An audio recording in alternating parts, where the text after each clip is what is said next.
Hey fellow gamers, Chatty Sisa here. It is now at the end of February 2024, 7 years since the game Horizon Zero Dawn has been the first time released. It is a single-player, open-world, third-person action RPG and the first part of a planned trilogy. The second game in the trilogy, Horizon Forbidden West, was already released by February 2022, however only for PlayStations, and we are now expecting in March the release for PC, which is the reason for this review. If you're a PC gamer and haven't played yet Horizon Zero Dawn, then I'd highly recommend to do so now and enjoy the first game before the second will release. You'll have the events from the first game fresh in your memory and have a good idea of what to expect in the second game. The story is so complex, detailed and well thought out that it's hard to summarize in just one review all of the aspects of it, therefore I definitely suggest to play it on your own. Last but not least, the main storyline is a stark reminder where unchecked robotics and AI can lead to, and I believe it's now even more relevant to the world we live in than it was 7 years ago at the time of its initial release. Fair warning, this review contains minor spoilers. The game's developer, Guerrilla Games, is a Dutch company with its seat in Amsterdam, founded in 2000 as a merger of 3 small independent studios. It belongs now since the end of 2005 to Sony Entertainment, but still retains a high level of independence. The game was announced in 2015 and then released the first time on PlayStation 4 in February 2017. The only available DLC, Frozen Wilds, in November of the same year. And the reason I'm mentioning all this is to reiterate that even smaller, less-known studios can produce high-quality games, given enough time and free space to develop something new, captivating and exciting. Horizon Zero Dawn received overwhelmingly positive reviews, and due to its success, it was released also on PC during August 2020. It has an interesting main protagonist, side characters with understandable and believable life stories and motivations, a new concept of combining a sort of fantasy features and sci-fi in the most unusual way, and a very well-written story which truly stands out from other games in the last couple of years. The story is the strong point of the game, and the more it unfolds over the course of the playthrough, the more you realize how much thought went into every minute detail of it. It takes place in the 31st century on a post-apocalyptic Earth, about 1,000 years after the original human civilization has ended. Uncovering the reasons for its demise and how it's all connected to the problems the people are facing now during the main protagonist's lifetime is the main storyline. You're playing as Aloy, a young woman from the Nora tribe. This information is already an indicator that humanity has been set back in its civilization development by many centuries. People live again in smaller tribes with relatively primitive housing, tools and weaponry, yet they are surrounded by sophisticated machines which they hunt down for their components and materials. But these machines are becoming increasingly more and more dangerous and often attack humans on sight. The mystery of where these sophisticated machines are coming from and what their true purpose is one of the big reveals within the game, and I believe it's the best explained during the Frozen Wilds DLC, so I highly recommend playing it when you reach the necessary level requirements. Aloy grows up with her father figure Rost as an outcast, and people from the Nora tribe are not supposed to talk to her or interact with her in any way. She still has the right though to go to the Proving, which is a rite of passage, and manages to finish first among all the other young people from the tribe. However, the Proving ends in a vicious attack by an unknown group of bandits, who we later learn are called Eclipse, and Aloy is seriously injured. Upon waking up days later, she is sent out as a seeker for the Nora tribe to hunt down those that decimated the tribe in that unexpected attack. But her goal is also to find out from the tribe's matriarchs why she had to grow up as an outcast in the first place, what happened when she was born, and who and where is her mother. She has a helpful gadget called a focus, which she found when she was still just a child in the ruins of the previous human civilization. Growing up under Rost's guidance has molded her into a fierce hunter and a bold, independent personality who prefers to rely on her own skills and judgment. The major game locations where the most important story parts take place are the Nora lands, the Karja territories, and if you play the DLC, also the Cold Banuk lands in the north.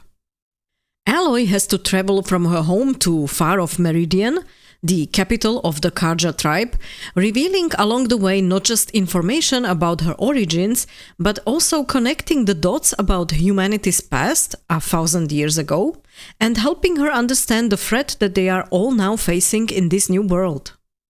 She gathers allies as the story progresses, who will all help her during the final battle to stop the fanatic Eclipse cult and ultimately the rogue AI Hades, but more on those antagonists a bit later. Gathering data points and searching for vantage points as you roam the lands gives you a glimpse into the past to realize what has happened back then as you uncover individual stories of people who went through the end of the original human civilization in the 21st century. And as it is connected to the current events, it is a good idea to take the time to look for those audio and video recordings when you play the game. Aloy has officially no companions in this game, and she's on her own most of the time. Aside from just a few side quests where one or the other character joins her. She's also supported by her friends and allies during the game's finale or also the DLC's finale, where other characters accompany her to help out in the final boss fights. While the game answers many questions from the main storyline during the playthrough, explaining Aloy's origins, the ultimate downfall of the old 21st century civilization, and the background of the machines, it does present the player with many new questions and keeps quite a few still open at the end to prepare you for the next game in the series. It surely does make you curious how some things will play out, and if you like this first game, you'll be definitely anticipating eagerly the second, Horizon Forbidden West. Most of the characters' faces are based on their voice actors, who also did the motion capture parts, and that is a great approach as it gives the player a more immersive experience, coming more closer to a movie feeling rather than being presented with weird facial expressions, robotic inaccurate movements, and what we often experience as bodiless voices. Having heard the voice actor already 100 times in other games, but never really associating it with the real person behind it, always seeing someone else. This approach was chosen for many of the characters aside from Aloy, whose face model was a Dutch actress. But for the others, the physical resemblance of the actors versus the in-game characters is stunning, as you can see on the few examples shown here. Aloy is the main protagonist of the game, as already mentioned. During the first part of the game, we see her grow up under Rost's watchful eye and get to know her personality, being very strong-willed and determined already as a child. She is unhappy about having to grow up as an outcast, but does everything in her power to become a great hunter and warrior. Discovering during an unfortunate fall the remains of the previous human civilization, she finds there a focus, a small triangular gadget that has a 3D interface, which helps her to read the environment better, provide additional information on the machines, and if connected to other focuses, also to communicate with other people. The focus is an important part of the gameplay and provides Aloy with additional abilities that help her, combined with her natural curiosity, to uncover not just her own and humanity's past, but also the biggest threat to their current civilization, and how to fight against it. Through the early usage of the focus, she sees technology as something useful rather than something dangerous, although she is aware what role it played in humanity's unfortunate fate in the 21st century. Even if she's very tough and can often be blunt, Aloy has a lot of empathy and understanding for people who suffer or are in need, as it always reminds her of her childhood as an outcast. And while she can seem a bit selfish in the beginning, over time she understands that her role in the world is much bigger than she ever thought, and that she's one of the very few people who have a chance at stopping the Hades AI from completing its plans. Rost is Aloy's guardian and a father figure to her as she grows up in Nora's sacred lands as an outcast. He refuses to tell her why he himself is an outcast and also avoids speaking about Aloy's origins, probably not knowing the whole truth himself.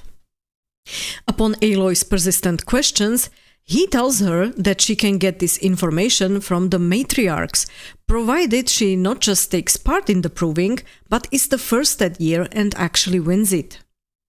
This interaction early on in the game is the main driving force behind Aloy's fierce and determined training she subjects herself to, with a clear goal in mind to uncover her own past and get the information she needs once she grows up and is old enough to take part in the ritual.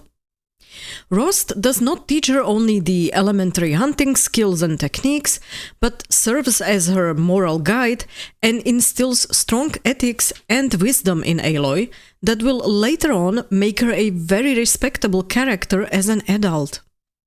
He loves her as his own daughter and is even willing to sacrifice his own life to protect her during the Eclipse's attack on the Nora when Aloy was taking part in the proving. Rost's final resting place is close to his and Aloy's home in the Sacred Land, and Aloy can visit his grave during the game. She's able to interact with it, speaking about her progress within the story and what she uncovered so far. It is a great feature for the players to get a small recap of key points in the game, and a nice gesture from the game devs that such an important figure in the main protagonist's life didn't simply just vanish, but has a permanent place within the game. Silence is probably the most controversial character in the entire game. Without spoiling too much, he is on one hand responsible, although indirectly, for many of the negative events that happen during the game, yet on the other hand he is supportive of Aloy and trying to help her uncover how the events of the past human civilization are connected to what's going on currently, and how the problems the people are now facing can be resolved based on the knowledge that Aloy gains over the entirety of the game. Of course, his help is not completely selfless, and he has his own reasons why he needs Aloy to succeed. But that is best explained within the game, and I do recommend to go through all the dialogues with silence whenever you have the chance. His appearance is an indicator that he has spent at least some time in the past with the Banuk shamans, and in the Frozen Wilds DLC you can get a little bit more information about this and his, let's say, activities back then. His real origins are a mystery, and even the Banuk themselves doubt that he is really one of them. The character is played by the late Lance Reddick, who sadly passed away at the age of just 60 after Horizon Forbidden West was released, and there's a big question mark for his character's appearance in the third game. It was expected that he'd play an important role until the end of the series, and it's still to this day questionable how the developers will deal with Reddick's passing last year. For now, he has a permanent memorial within the Horizon Forbidden West game that was installed during an update after his passing in March 2023.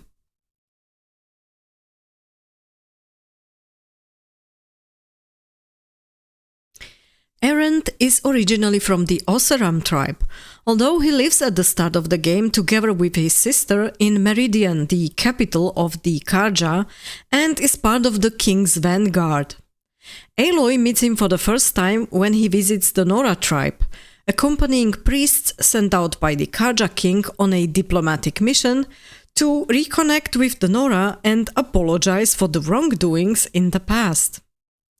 He and Aloy help each other during the game and form a strong friendship.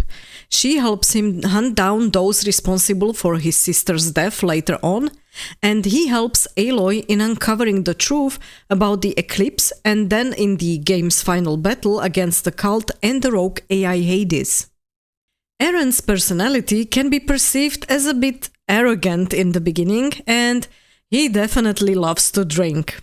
But as the game progresses, we can see new sides in him. He is quite insecure and desperate after the death of his sister. And in spite of being an efficient warrior, Aloy can also experience him as a little bit awkward, with a good sense of humor and a very, very loyal companion once you gain his trust.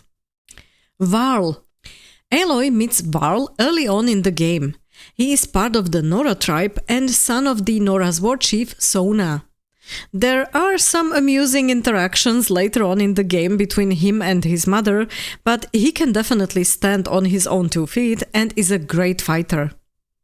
He's not afraid to show his emotions nor talk about them, and a friend like this is definitely someone who can push Aloy to grow as a person over time. She's not really trusting people and can be socially very inept, and that's something that is slowly changing through his influence.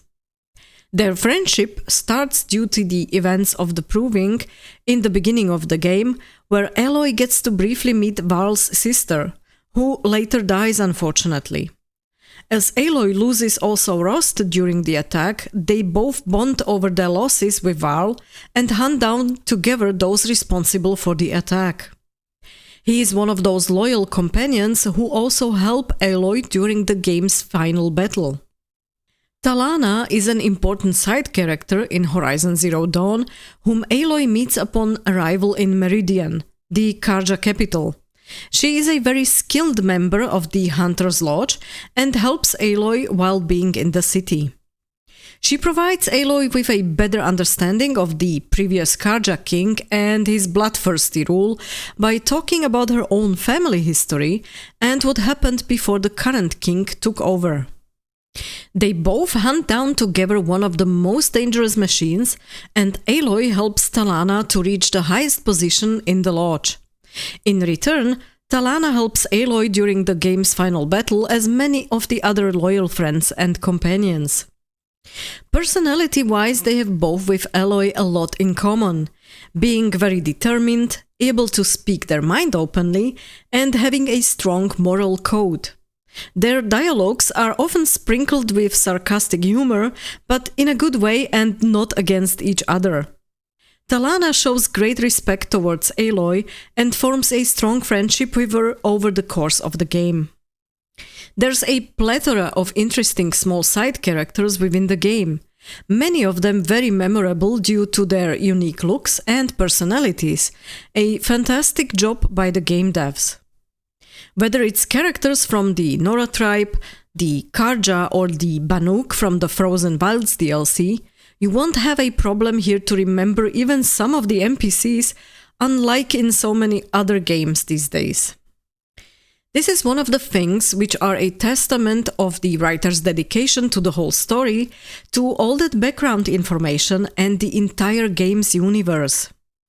Little details in conversations with those side characters help you to form the whole picture of what happened in the past and what's going on now. It's also one of the reasons why the game stands out so much for me in the last couple of years. The depth of writing here is truly amazing. The antagonists. Hades is the main antagonist during the game. It's an AI created by the previous human civilization, which was originally just a sub-function to another AI and never meant to be independent from the main system. You will meet the main AI as well within the game, but I won't go into more details here as I don't want to spoil too much of the game for those who haven't played it yet. Helis is the leader of the Eclipse, a separate faction within the game belonging to the so-called Shadow Karja, a part of the Karja tribe that still follows the previous king's ruthless doctrine. He is the game's human antagonist and a cruel religious fanatic. His goal is to restore back the Shadow Karja's control over the entire Karja tribe in the same fashion as the previous king did. An oppressive system that ruled the kingdom with fear, a lot of bloodshed, and invaded other lands in order to subjugate and enslave the other tribes. He believes he's chosen to unite the two Karja groups and lead them in this way. However, Hades is using these goals and Helis' religious fanaticism to subtly manipulate him and his cult to do what ultimately the AI wants. I do consider also Ted Pharaoh this game's antagonist. Even though he's not present during Aloy's times, he is to a large extent responsible for what happened to Earth previously that led to humanity's demise in the 21st century. You will find out about his role during the game as you progress through the main storyline, and I'm sure you'll probably not be fond of him either. A small self-promo here. If you like this review, please don't forget to hit the like button below and check out my channel for more game reviews on other games as well. You can find them listed on my YouTube homepage, aside from other gameplays and gaming-related vids on various topics. Thank you very much already in advance.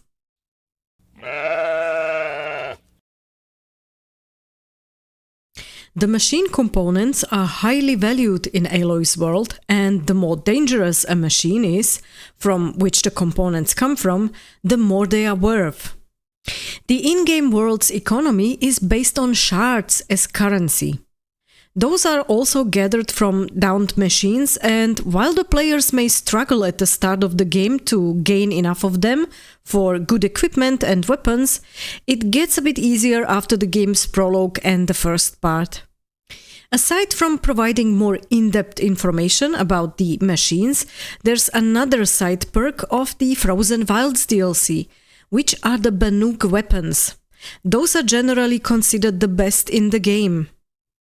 And if you decide to replay the game as NG+ on the harder difficulties, I'd almost say that these weapons are a must. Aloy's main weapons are bows, and there's a huge focus on archery. You have of course lots of other weapons available within the game, like spears for melee or traps, but not so strong and usable as the bows in my opinion. Ultimately, you will have to rely on both archery and melee, as you won't be able to avoid the melee situations all the time. So it's a good idea to test out thoroughly each available weapon, aside from the bows, to see which one suits your playing style the best. You can do that on the hunting grounds. Small patches of land with various machines, where you have to fulfill 3 objectives to gather so-called suns. Those can be traded then in Meridian, in the Hunter's Lodge, for special unique weapons additional to those already available within the game. The hunting grounds are an optional quest, and if you don't feel like it, you don't have to spend time there. It won't have any major impact on the game. I do suggest to do at least the first one though, as it's right on the Nora lands. It's very easy to do, and it will help you with a side quest that is linked to Talana. There are 6 difficulty levels in the game: Story, Easy, Normal, Hard, Very Hard, and Ultra Hard. If you play the game for the first time and you're used to RPG games mechanics, I'd start with the usual normal difficulty. If you're not so versed in this type of games, don't be shy about picking one of the easier settings. In the end, the game should be enjoyable and fun to be played and not frustrate the player. Once you finish the game and decide to replay as NG+, then it's great to try out one of the hard difficulty settings, as you get additional perks unlocked for finishing the game on these higher difficulties, and an NG+ gives you also the advantage of already starting the game with all your best weapons, armor and a full skill tree. Although, be careful, the higher difficulties definitely require planning and preparation before you decide to hunt down a machine, attack a bandit camp, or simply cross some treacherous terrain. Talking about the skill tree, there are 44 skills in total which you can achieve, and they are divided into 4 groups if you have the complete edition of the game including the DLC. The Prowler skills are stealth and combat improvements. The Brave skills improve damage and accuracy of weapons. The Forager, as the name already says, is focused on improvement of abilities that Aloy needs for ingredients and components gathering, plus some health improvements. And the last group, called Traveler, comes from the Frozen Wilds DLC and is focused on using the machines as mounts and for being able to repair them if necessary.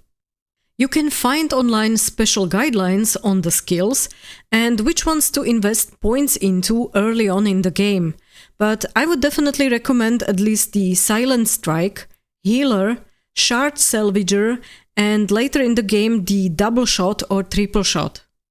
Aloy can move through her world either on foot or use certain types of machines to ride them.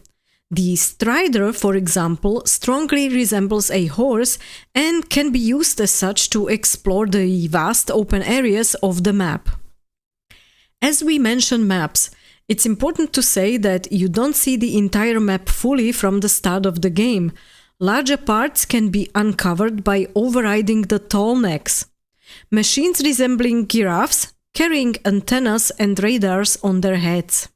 You have to climb to the top of the machine to be able to override it, and aside from some mountain views, these tall necks will also provide you with great vistas from the top of their heads, next to unlocking a portion of the map. The DLC Frozen Wilds gives you a completely new game area with a new tribe, the Banuk, new machines, new improved weapons and bows, and most importantly, additional insights into the previous civilization's downfall and how it's connected to this world's erratically behaving machines now. The DLC was the perfect addition to the original game, and I have loved to see something similar done, for example, with the Oseram tribe in a second DLC. The game was developed on the Decima game engine, which is the same as was used, for example, for the Death Stranding game. The developers used a lot of motion capture for the game, which makes the characters' facial expressions very realistic, as well as their movements within the game's world. From a visual perspective, you get to see plenty of old world ruins, various natural habitats, from snowy mountains over dry lands to lush jungles. Overall, the graphics are astonishing and the entire game world feels very real, which is partly also because it includes real-life places that many players will recognize, although on a much smaller scale, of course. If your PC or gaming laptop can manage the higher settings, definitely go for it. The 60 frames per second should be easily achievable and give you a fantastic vivid experience. The soundtrack stands out probably the most for the players during battle scenes, with its energetic sound and very fitting pacing in the music.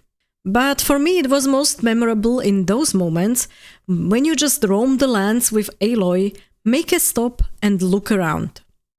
If you're in the city or a settlement, it's usually cheery and relaxing.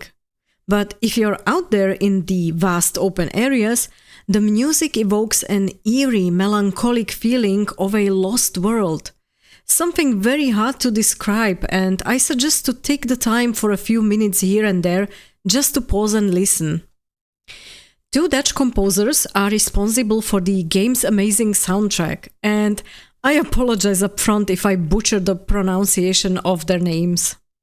Joris de Man, who has won the Ivor Novello Award for Best Original Video Game Score for Horizon Zero Dawn, and Niels van der Leest, who has also won several music awards for his work on the Horizon series. You can also find the entire soundtrack available here on YouTube if you would like to listen to it outside of the game. One of the little quirks that come to my mind first is the saving system. You can only save the game when you reach a campfire. The campfires also serve as fast travel points, so you have your game automatically saved each time you fast travel. This type of saving might not be to everyone's liking. I personally also prefer to rather save my games at certain points, when I would like to, and not necessarily where the game only allows me. But I have to add that the good thing is there's enough of the campfires across the map, and you have plenty of opportunities to save your games before the crucial moments. I highly recommend though to remember at least a few of the campfires where there are no machines or other dangers immediately nearby, in case you need to fast travel to a distant location on the map for a new quest. Rather choose a campfire which is a bit further away if that saves you being instantly attacked when reaching your target destination. This is key especially on higher difficulties.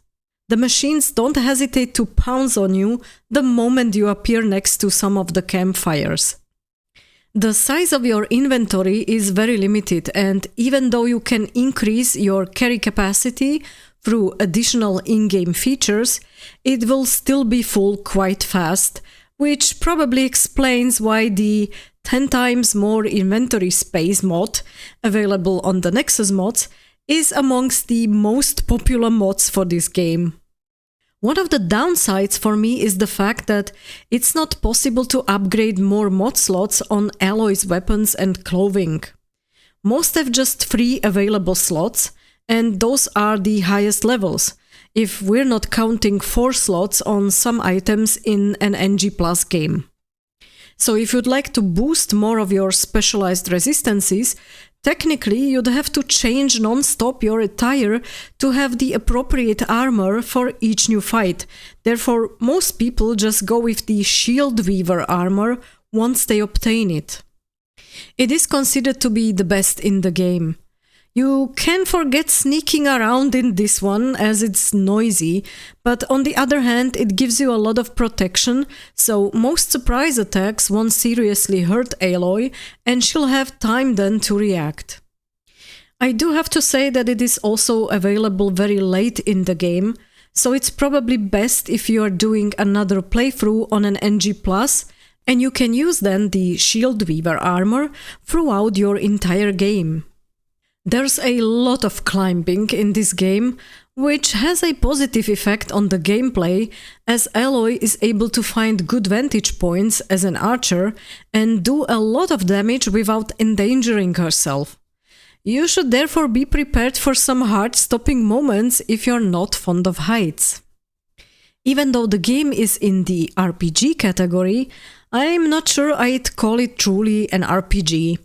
In the sense that Aloy's character and her responses to people and events are pretty much predefined, and whether you reply in a kind or in a ruthless manner, it changes so very little that it's not having any impact on the story or its outcome, neither really on the interactions with the other characters. This side of the game is definitely not comparable to games like The Witcher or the Mass Effect stories, which do have a better RPG decision system. The story is quite linear, and some reviews have pointed this out as one of the very few downsides of the game. Horizon Zero Dawn has a unique story and a great combination of fantasy and sci-fi elements, very memorable characters, and an outstanding writing. The open world map is relatively big and allows you to explore it for many hours. Most machines respawn, so even after finishing the game, you don't have the feeling of walking around in an empty world. The graphics and visuals will blow you away, and the whole thing is accompanied by a soundtrack that is as unusual and unforgettable as the story itself. Horizon Zero Dawn is an example of what a AAA game should look and feel like. something that has been somewhat lost in some of the newer games these days. If you like single-player games and think that this game might be for you, I'd suggest to ideally buy the Complete Edition, which has the DLC Frozen Wilds already included. The game costs now $49.99 on both GOG and Steam, but I believe it's worth every cent for sure. And if you're not willing to pay that much for a 7-year-old game, then it's a good idea to simply wishlist it and wait for the price to drop, for example, during the next summer sale. For me personally, Horizon Zero Dawn is one of my top favorite games amongst the Witcher games and Mass Effect or Dragon Age games, and I'm already really looking forward to playing the next one. I hope you have found value and good information in this review, and I would welcome any feedback from you in the comment section below. Thank you all for watching, stay tuned, and game on!